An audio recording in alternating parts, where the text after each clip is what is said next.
નમસ્કાર મિત્રો, તો ફરી એકવાર તમારું સ્વાગત છે આજના આપણા નવા હવામાનના વિડીયોમાં। તો હાલમાં મિત્રો ગુજરાતમાં ઘણી બધી જગ્યાએ આપણને વાતાવરણ ખુલ્લું જોવા મળી રહ્યું છે। વરસાદ છે તે મિત્રો જે છે વરાપ આપી રહ્યો છે તેવું આપણે કહી શકાય। સૌરાષ્ટ્રના ઘણા ભાગોમાં વરાપી વાતાવરણ જોવા મળે છે, તો સૌરાષ્ટ્રના ઘણા ભાગોમાં વરસાદ પણ જોવા મળે છે। બાકી દક્ષિણ ગુજરાતમાં વરસાદ જોવા મળે છે અને ઉત્તર ગુજરાતમાં પણ વરસાદ જોવા મળે છે। સાવ સૌરાષ્ટ્ર સાથે કચ્છમાં જોવા જઈએ ને તો કચ્છમાં આપણને થોડુંક રીડિંગ ઓછું જોવા મળી રહ્યું છે। તો આજના દિવસ માટે કેવું રીડિંગ છે સંપૂર્ણ આગાહી સાથે આપણે આજના વિડીયોમાં જોવાના છે। તો વિડીયોમાં નવા હોય તો વિડીયોને લાઈક કરજો, ચેનલ પર નવા હોય તો સબસ્ક્રાઇબ કરજો અને બાજુમાં બેલ બટન દબાવી દો। ચાલો મિત્રો આપણે જલ્દીથી શરૂઆત કરી દઈએ વિડીયોની। પહેલાં આપણે જોઈ લઈએ કે આજમાં રીડિંગ કેવું આપવામાં આવી રહ્યું છે। તો તમે મિત્રો જોઈ શકો છો અત્યારે તો આપણને સાવ નોર્મલ રીડિંગ જોવા મળી શકે છે। એટલે ગુજરાતમાં અત્યારે તો વરસાદની સ્થિતિ જોવા મળતી નથી। તો આપણે ધીમે ધીમે આગળ સમય પસાર કરીએ તો મિત્રો જોઈ લઈએ કે આજના દિવસમાં કેવું રીડિંગ ભારે જોવા મળી શકે છે કે નહીં। તો મિત્રો વાદળછાયું વાતાવરણ અને ઝાપટા જેવો વરસાદનું આપણને માઇનર રીડિંગ જોવા મળી રહ્યું છે। બહુ ખાસ કોઈ આજના દિવસ માટે રીડિંગ જોવા મળતું નથી। આગળ હવામાનનું શું કેવું છે તેના વિશે પણ આપણે નજર જોઈ લઈએ પહેલાં। તો અમદાવાદ હવામાન વિભાગ દ્વારા આગાહી કરવામાં આવી છે કે રાજ્યમાં છેલ્લા થોડા દિવસ સૌરાષ્ટ્ર, દક્ષિણ અને ઉત્તર ગુજરાતના અનેક વિસ્તારોમાં ભારેથી અતિભારે વરસાદ વરસી રહ્યો છે। ત્યારે હવામાન વિભાગે આગામી 5 દિવસ રાજ્યમાં છૂટાછવાયા સ્થળો પર ગાજવીજ સાથે વરસાદની આગાહી કરી છે। ત્યારે આગામી દિવસોમાં તાપ નીકળશે કે વરસાદની તીવ્રતા વધશે તે અંગે હવામાન વિભાગના હવામાન નિષ્ણાત પરેશ ગોસ્વામીએ આગાહી મિત્રો કરી છે, તે આપણે હવે આગળ જોવાના છીએ। તો ગુજરાતમાં ઉત્તર પૂર્વે રાજસ્થાન પર વેલમાર્ક લો પ્રેશર સાથે ઉત્તર પશ્ચિમ મધ્યપ્રદેશ પર સાયક્લોનિક સર્ક્યુલેશન સક્રિય છે। આ ઉપરાંત એક મોન્સૂન ટ્રક પણ સર્જાયેલું છે, જેના કારણે ગુજરાતમાં આગામી 7 દિવસ હળવદથી મધ્યમ વરસાદની આગાહી છે। આજે ઉત્તર ગુજરાતના કેટલાક વિસ્તારોમાં ભારે વરસાદની આગાહી કરવામાં આવી રહી છે।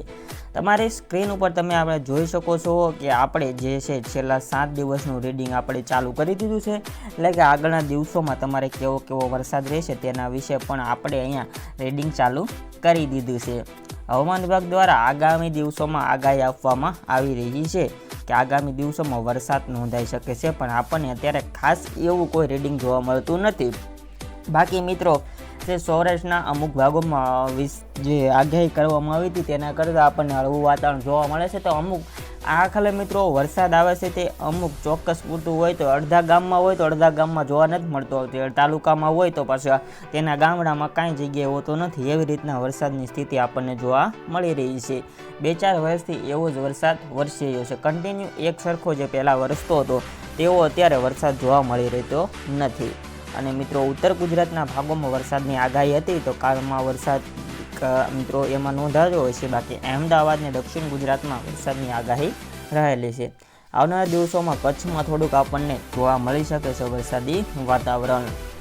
તો આગળ જોઈએ તો હવામાન વિભાગની આગાહી પ્રમાણે ગુજરાતમાં આગામી 7 દિવસ વરસાદ કેવો રહેશે તેના વિશે વરસાદ રહેશે અને એવું મિત્રો કહેવામાં આવ્યું છે। તો આજે 15મી જુલાઈને મંગળવારના રોજ સાબરકાંઠા, અરવલ્લી અને મહીસાગરમાં ભારે વરસાદની આગાહી આપવામાં આવી છે। આ ઉપરાંત કોઈ પણ જગ્યાનું બીજાનું આપણને રીડિંગ જોવા મળતું નથી। એટલે કે મિત્રો ઉત્તર ગુજરાતના ભાગોમાં જ આપણને આગાહી આપવામાં આવી છે, જે મિત્રો છેલ્લા 2-3 દિવસથી યથાવત રહેલી છે। ઉત્તર ગુજરાતના ભાગોમાં તો છેલ્લા 2-4 દિવસથી આગાહી આપવામાં આવી રહી છે। હવે વરસાદ નોંધાશે કે નહીં તેની આપણને અત્યારે કોઈ ચોક્કસ માહિતી નથી કે વરસાદ પડે છે કે નહીં। તમે મિત્રો તે જે બનાસકાંઠા, સાબરકાંઠા એ બાજુના ઉત્તર ગુજરાતના વિસ્તારમાં રહેતા હોય તો મને કોમેન્ટ બોક્સમાં જણાવજો કે તમારે હાલમાં વરસાદ ચાલુ છે કે નહીં, કે હવામાન વિભાગની આગાહી સાચી પડે છે કે અનુમાન ખોટું પડે છે તે મને જણાવજો। અત્યારે તો આપણને કોઈ પણ જગ્યાએ બીજી આગાહી જોવા મળતી નથી। જોઈએ તો હવામાન વિભાગે આપેલા વેધરમેપ પ્રમાણે ગુજરાતમાં આગામી 20 જુલાઈ સુધીમાં ગાજવીજ સાથે હળવદથી મધ્યમ વરસાદની આગાહી છે, જેમાં 16મી જુલાઈથી 20મી જુલાઈ સુધીમાં ક્યાંક પણ ભારે વરસાદની આગાહી નથી।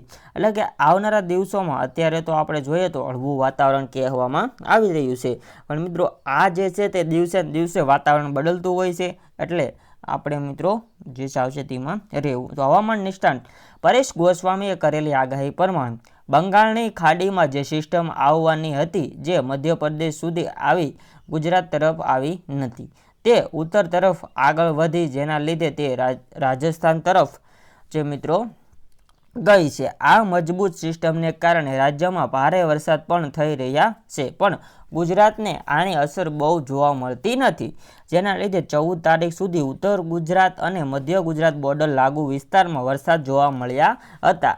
આજથી એટલે કે 15મી જુલાઈ ગુજરાતમાં વરસાદની તીવ્રતા અને વિસ્તારોમાં પણ ખૂબ મિત્રો ઘટાડો થઈ જશે। લગભગ એવું કહી શકાય કે હવે માત્ર 5 થી 10% વિસ્તારમાં ઝાપટા જોવા મળશે અને વાતાવરણ ખુલ્લું થશે। તો મિત્રો સિસ્ટમ પસાર થઈ હતી તેની મિત્રો રાજસ્થાનમાં તે આપણે સાચી વાત છે। જુઓ મિત્રો તમે રાજસ્થાનમાં આપણને કન્ટિન્યુ અહીંયા વરસાદ જોવા મળી રહ્યો છે, કેમ કે જે સિસ્ટમ પસાર થઈ રાજસ્થાનથી આપણે અહીંથી ગુજરાત પાસે પસાર થવાની હતી, પણ રાજસ્થાન બાજુ જવાની હતી અને આ આપણને સિસ્ટમ વરસાદ જોવા મળી રહ્યો છે। આ સાથે તેમણે જણાવ્યું છે કે આજથી ઘણા બધા વિસ્તારોમાં તડકો નીકળશે। વરાપ અને તડકો નીકળે તે ચોમાસું પાક માટે પણ સારી બાબત છે। 19 તારીખ સુધી વરાપ સતત રહેશે। હમણાં ગુજરાત પર કોઈ વરસાદી સિસ્ટમ નથી, એટલે કે મિત્રો કોઈ મોટા વરસાદની શક્યતા નથી। 19મી તારીખ સુધીમાં વરાપ રહી શકે છે તેવું તેના દ્વારા કહેવામાં આવ્યું છે। એટલે કે મિત્રો ગુજરાતમાં તો હાલ કોઈ પણ જગ્યાએ અત્યારે ભારે વરસાદની આગાહી આપવામાં આવતી નથી। જે સિસ્ટમ નીકળવાની હતી તે પણ મિત્રો આપણે બાયપાસથી મધ્યપ્રદેશથી બાયપાસથી રાજસ્થાન બાજુ નીકળી ગઈ હતી। જો એ સિસ્ટમ આપણે ગુજરાતમાં જો પ્રવેશ કર્યો હોત ને તો આપણે જે છે ગુજરાતમાં વરસાદી વાતાવરણ જોવા મળી શકત, પણ એ સિસ્ટમ આપણે અહીંયા ગુજરાત તરફ આવવાની હતી એ હજી આવી નથી, એટલા માટે આપણે ગુજરાતમાં હવે જે વાતાવરણ સૂકું મળી શકે છે। હવે આપણે જોઈ લઈએ કે પવનની દિશા કેવી રહેશે। તો મિત્રો પવનની દિશા પણ આપણને અત્યારે નોર્મલ જોવા મળી શકે છે। કોઈ પણ જગ્યાએ સાયક્લોનિક સર્ક્યુલેશન કે વાવાઝોડાની સ્થિતિ આપણને જોવા મળતી નથી, એટલે કે ગુજરાતમાં અત્યારે વરાપની માહોલ છે, પવનની સ્થિતિ પણ સારી છે। તો મિત્રો હવે ખેડૂતોમાં જે મિત્રો આશાનું કિરણ છે તે ખીલી ઉઠશે તેવું આપણે કહી શકાય છે। વધારે તો આજના દિવસમાં કોઈ પણ જગ્યાએ કોઈ આગાહી આપવામાં આવતી નથી। તો હવે મિત્રો આજની આગાહી સંપૂર્ણ કવર થઈ ગઈ છે।